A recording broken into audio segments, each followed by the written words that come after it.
আমার সেই গল্পটা এখনো শেষ হয়নি। শোনো, পাহাড়টা আগেই বলেছি ভালোবেসেছিল মেঘকে, আর মেঘ কীভাবে শুকনো খটখটে পাহাড়টাকে বানিয়ে তুলেছিল ২৬ বছরের ছোকরা, সে তো আগেই শুনেছ। সেদিন ছিল পাহাড়টার জন্মদিন। পাহাড় মেঘকে বললে, আজ তুমি লাল শাড়ি পরে আসবে।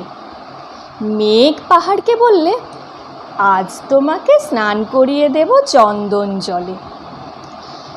ভালোবাসলে নারীরা হয়ে যায় নরম নদী, পুরুষেরা জ্বলন্ত কাঠ। সেভাবেই মেঘ ছিল পাহাড়ের আলিঙ্গনের আগুনে, পাহাড় ছিল মেঘের ঢেউ জলে। হঠাৎ আকাশ জুড়ে বেজে উঠল ঝড়ের জবঝম্প। ঝাঁকড়া চুল উড়িয়ে ছিনতাইয়ের ভঙ্গিতে ছুটে এলো এক ঝাঁক হাওয়া। মেঘের আঁচলে টান মেরে বললে, ওঠ ছুরি, তোর বিয়ে। এখনো শেষ হয়নি গল্পটা। বজ্রের সঙ্গে মেঘের বিয়েটা হয়ে গেল ঠিকই, কিন্তু পাহাড়কে সে কোনো দিনই ভুলতে পারল না।